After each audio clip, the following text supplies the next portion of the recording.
गीता में लिखा है, अपनी पीड़ा के लिए संसार को दोष मत दो। अपने मन को समझाओ, क्योंकि तुम्हारे मन का परिवर्तन ही तुम्हारे दुखों का अंत है। क्रोध तब पुण्य बन जाता है जब वह धर्म और मर्यादा के लिए किया जाए, और सहनशीलता तब पाप बन जाती है जब वह धर्म और मर्यादा को बचा ना पाए। केवल डरपोक और कमजोर लोग ही चीजों को भाग्य पर छोड़ते हैं, लेकिन जो मजबूत और खुद पर भरोसा करने वाले होते हैं वे कभी भी नियति या भाग्य पर निर्भर नहीं रहते।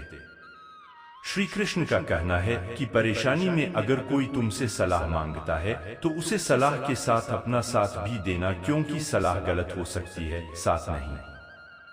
श्री कृष्ण कहते हैं, शरीर नश्वर है पर आत्मा अमर है। यह तथ्य जानने पर भी व्यक्ति अपने इस नश्वर शरीर पर घमंड करता है, जो कि बेकार है। शरीर पर घमंड करने की बजाय मनुष्य को सत्य स्वीकार करना चाहिए। गीता में कहा है कि तुम अपने आप को भगवान को अर्पित कर दो, यही सबसे उत्तम सहारा है। जो इसके सहारे को जानता है वह भय, चिंता, शोक से सर्वदा मुक्त है। आप खुश हैं या दुखी, यह दोनों आपके विचारों पर निर्भर है। अगर आप प्रसन्न रहना चाहते हैं तो आप हर हाल में प्रसन्न ही रहेंगे। अगर आप नकारात्मक विचार लाते हैं तो आप दुखी ही होंगे। विचार ही हर व्यक्ति का शत्रु और मित्र होता है। गीता के उपदेश में लिखा है कि जो व्यक्ति बिना वजह किसी पर संदेह करता है वह कभी खुश नहीं रह सकता। संदेह करने पर रिश्तों में कड़वाहट पैदा होती है। गीता में बताया गया है कि वासना, गुस्सा और लालचे तीनों चीजें नरक के द्वार हैं।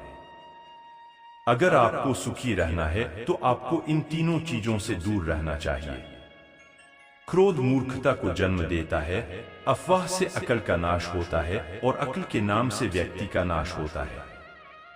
गीता के अनुसार धरती पर जिस प्रकार मौसम में बदलाव आता है उसी प्रकार जीवन में भी सुख दुख आता जाता रहता है।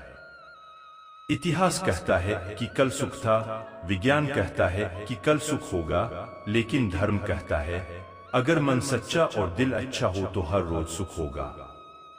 गीता में कहा, अच्छे कर्म करने के बावजूद भी लोग केवल आपकी बुराइयां ही याद रखेंगे, इसलिए लोग क्या कहते हैं इस पर ध्यान मत दो, तुम अपना काम करते रहो। मानव कल्याण ही भगवत गीता का प्रमुख उद्देश्य है, इसलिए मनुष्य को अपने कर्तव्यों का पालन करते समय मानव कल्याण को प्राथमिकता देना चाहिए। गीता के अनुसार जिंदगी में हम कितने सही हैं और कितने गलत हैं यह केवल दो लोग जानते हैं, एक परमात्मा और दूसरी हमारी अंतरात्मा। किसी का अच्छा ना कर सको तो बुरा भी मत करना, क्योंकि दुनिया कमजोर है लेकिन दुनिया बनाने वाला नहीं। जीवन में सफलता का ताला दो चाबियों से खुलता है, एक कठिन परिश्रम और दूसरा दृढ़ संकल्प। मनुष्य अपने विश्वास से निर्मित होता है, जैसा वह विश्वास करता है वैसा वह बन जाता है। सत्य कभी दावा नहीं करता कि मैं सत्य हूं, लेकिन झूठ हमेशा दावा करता है कि सिर्फ मैं ही सत्य हूं। गीता में लिखा है कि इस संपूर्ण संसार में कोई भी व्यक्ति महान नहीं जन्मा होता है, बल्कि उसके कर्म उसे महान बनाते हैं। जैसे अंधेरे में प्रकाश की ज्योति जगमगाती है, ठीक उसी प्रकार से सत्य की चमक भी कभी फीकी नहीं पड़ती। इसलिए व्यक्ति को सदैव सत्य बोलना चाहिए। मनुष्य का संपूर्ण शरीर 5 तत्वों से मिलकर बना है, अग्नि, जल, वायु, आकाश और पृथ्वी, और अंत में उसके शरीर को इन्हीं पंचतत्वों में ही विलीन हो जाना है। जिंदगी में दो लोगों का होना बहुत जरूरी है, एक कृष्ण जो ना लड़े फिर भी जीत पक्की कर दे, दूसरा कर्ण जो हार सामने हो फिर भी साथ ना छोड़े। अहंकार करने पर इंसान की प्रतिष्ठा, वंश और वैभव तीनों ही चले जाते हैं। विश्वास ना हो तो रावण, कौरव और कंस का अंत देख लो। क्रोध से भ्रम पैदा होता है, भ्रम से बुद्धि व्यग्र होती है, जब बुद्धि व्यग्र होती है तब तर्क नष्ट हो जाता है, जब तर्क नष्ट हो जाता है तब व्यक्ति का पतन हो जाता है। श्री कृष्ण कहते हैं कि जन्म लेने वाले के लिए मृत्यु उतनी ही निश्चित है जितना कि मृत होने वाले के लिए जन्म लेना। इसलिए जो अपरिहार्य है उस पर शोक मत करो। हद से ज्यादा सीधा साधा होना भी ठीक नहीं है, क्योंकि जंगल में सबसे पहले सीधे पेड़ को काटा जाता है और टेढ़े मेढ़े को छोड़ दिया जाता है। जिंदगी के इस रन में खुद ही कृष्ण और खुद ही अर्जुन बनना पड़ता है। रोज अपना ही सारथी बनकर जीवन की महाभारत को लड़ना पड़ता है। भरोसा अगर खुद पर रखो तो ताकत बन जाती है और दूसरों पर रखो तो कमजोरी बन जाती है।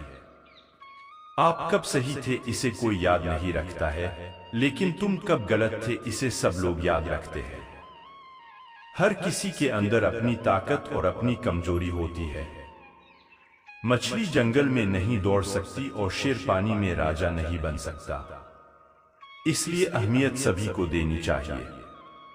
मैं सभी प्राणियों को समान रूप से देखता हूं, ना मुझे कोई कम प्रिय है ना अधिक। लेकिन जो मेरी प्रेम पूर्वक आराधना करते हैं वो मेरे भीतर रहते हैं और मैं उनके जीवन में आता हूं। गीता में श्री कृष्ण ने बुद्धिमान व्यक्ति की पहचान बताई है। इसके अनुसार सबसे समझदार और स्थिर बुद्धि वाला व्यक्ति वही है जो सफलता मिलने पर अहंकार में नहीं आता और विफलता मिलने पर गम में नहीं डूब जाता। गीता में श्री कृष्ण कहते हैं कि समय कभी एक जैसा नहीं रहता। जो दूसरों को बेवजह रुलाते हैं उन्हें भी रोना पड़ता है। जो दूसरों को दुख देते हैं आगे चलकर उन्हें भी दुख भोगना पड़ता है। अज्ञानी व्यक्ति स्वयं के लाभ के लिए कार्य करते हैं, जबकि बुद्धिमान लोग विश्व के कल्याण के लिए कार्य करते हैं। श्री कृष्ण कहते हैं कि केवल डरपोक और कमजोर ही चीजों को भाग्य पर छोड़ते हैं, लेकिन जो मजबूत और खुद पर भरोसा करने वाले होते हैं वे कभी भी नियति या भाग्य पर निर्भर नहीं करते। गीता के अनुसार सिर्फ दिखावे के लिए अच्छा मत बनो, वो परमात्मा आपको बाहर से नहीं बल्कि भीतर से भी जानता है। इसलिए कोई भी बदलाव पूरी तरह से स्वयं के लिए होना चाहिए। आप खुश हैं या दुखी, यह दोनों आपके विचारों पर निर्भर है। अगर आप प्रसन्न रहना चाहते हैं तो आप हर हाल में प्रसन्न ही रहेंगे। अगर आप अपने मन में बार बार नकारात्मक विचार लाएंगे तो आप दुखी ही होंगे। विचार ही हर व्यक्ति का शत्रु और मित्र होता है। श्री कृष्ण कहते हैं किसी के साथ चलने से ना तो कोई खुशी मिलती है और ना ही लक्ष्य, इसलिए मनुष्य को सदैव अपने कर्मों पर विश्वास करते हुए अकेले चलते रहना चाहिए। गीता में श्री कृष्ण ने कर्मयोग, भक्ति योग और ज्ञान योग को ही कल्याण का प्रमुख साधन बताया है। कर्म के प्रवाह से संबंध का टूट जाना ही जीवन का लक्ष्य है और यह लक्ष्य उपर्युक्त तीनों मार्गों से प्राप्त हो सकता है। दोस्तों, इस वीडियो में बताए गए श्री कृष्ण के विचारों को अगर आप अपने जीवन में अपनाते हैं तो आप कठिन समय में भी धैर्य बनाकर रख सकते हैं, जिससे आप सफलतापूर्वक अपने मुकाम पर पहुंच सकते हैं। धन्यवाद। जय श्री कृष्ण। राधे राधे।